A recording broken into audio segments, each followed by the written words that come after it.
Biography channel, 24 hours a day of the world's most fascinating lives. You're watching Biography of the Millennium on A&E. His father wanted him to be a lawyer and was appalled when he became a priest. But this simple German friar would transform the way we look at faith, and by extension, society itself. Martin Luther. The leader of the Protestant Reformation. I mean, he changed the world. I just assumed that he would, if not be number one, certainly in the top 5. Martin Luther's story begins with a crisis of faith. He was sickened by the corruption and greed of his fellow priests, and he was overwhelmed by guilt for his own sinfulness. He prayed and fasted for days on end. Finally, he had a revelation. Only by faith can man reach salvation, he decided. Not through donations to the church, not through a priest at all, just through devotion to God and his mercy. The church was saying, you need the priest, you need ceremonies, you need to use the church in order to attain salvation. Luther said, no, we cannot accept religious belief from others. Unless you have faith, unless you feel the faith within you, you cannot be saved. With Luther, it's a gigantic shift of authority from other people to the individual. You're not given the keys to salvation. You find them for yourself. Luther even began to translate the Bible from Latin into German so that all could read it. Changing religious practice from an obscure ancient dead language, Latin, to the vernacular, to your own living language, English, German, French, Dutch. It's a kind of repossession. I mean, it really lets you own your belief. The conflict between Martin Luther and the church came to a head in 1517 when Luther decided to take a stand.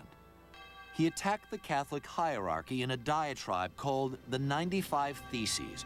Legend has him hammering the document to the front door of the local church. Luther was dragged before an assembly in the German city of Worms. When he refused to recant, he was declared a heretic and excommunicated. Soon after, Luther gathered his supporters together and established the first Protestant congregation, breaking off in protest against the Catholic Church. The central idea that there is no longer a homogeneous Western Christianity, that is an immensely important idea, a liberating idea. It's an idea that leads people to believe they can fashion their religion in their own way. And the proliferation of sects and individual oddballs and strange ideas in the years following Luther's revolution is quite extraordinary. Extraordinary, yes, but explosive as well. Although the Reformation broadened people's individual and intellectual freedoms, it also led directly to the 30 Years' War, one of the bloodiest in Europe's history. But despite the carnage that ensued from the Protestant Reformation, Martin Luther holds his position on our Millennium Countdown because he eloquently defined man's ability to relate directly to God. I think Luther's statement at the Diet of Worms, "Here I stand, God rest my soul, I can do no other," is in many ways the core statement of conscience that underlies all modern democracy.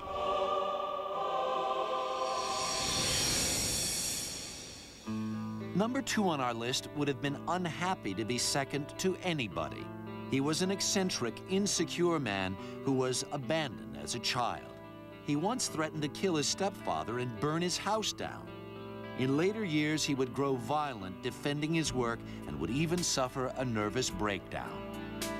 Yet looking back over the millennium, no one can dispute the importance of this man, Sir Isaac Newton, founder of modern science, master of mathematics and physics. I think Newton is the greatest scientist of the millennium, up there with Galileo, Darwin, and Einstein. But Newton probably had the most influence. He was the person who put together mathematics, physics, and the universe and helped us see what science can do.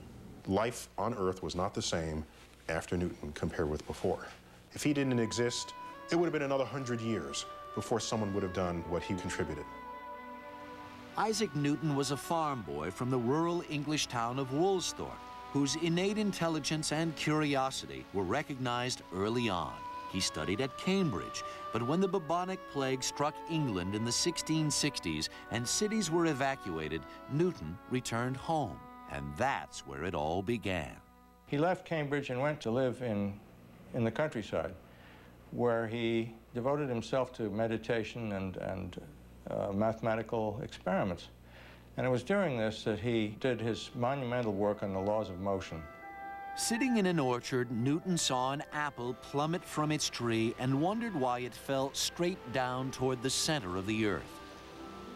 From that simple observation, he extrapolated the laws that govern the Earth's gravity, the orbits of the planets, the positions of the stars.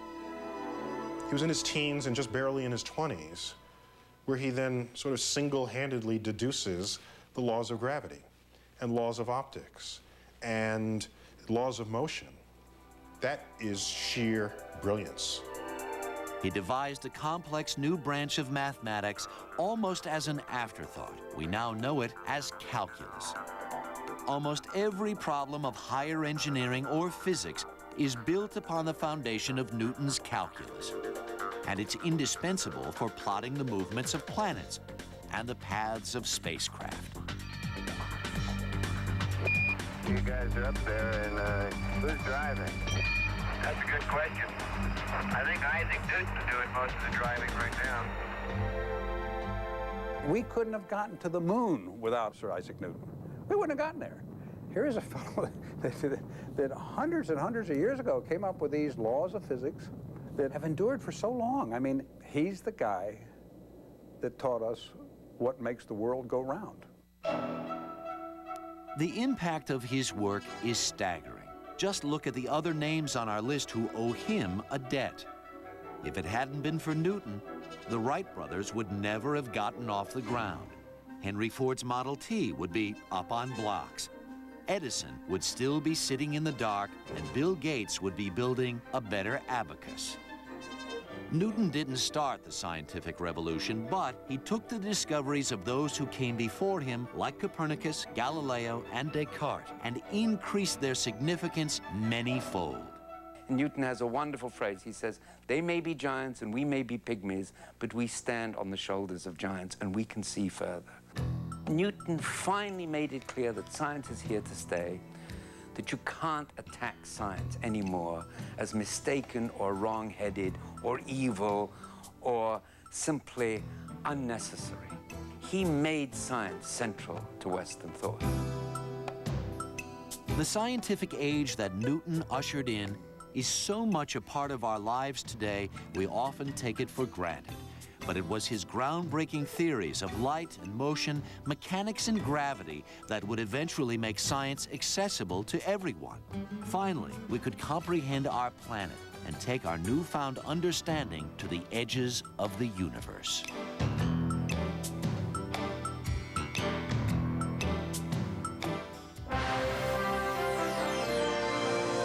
Politicians and statesmen often get the day-to-day headlines and the limousines and the jets. But over time, the people who make the most difference in our lives are usually the discoverers, the scientists, the people who made the great breakthroughs.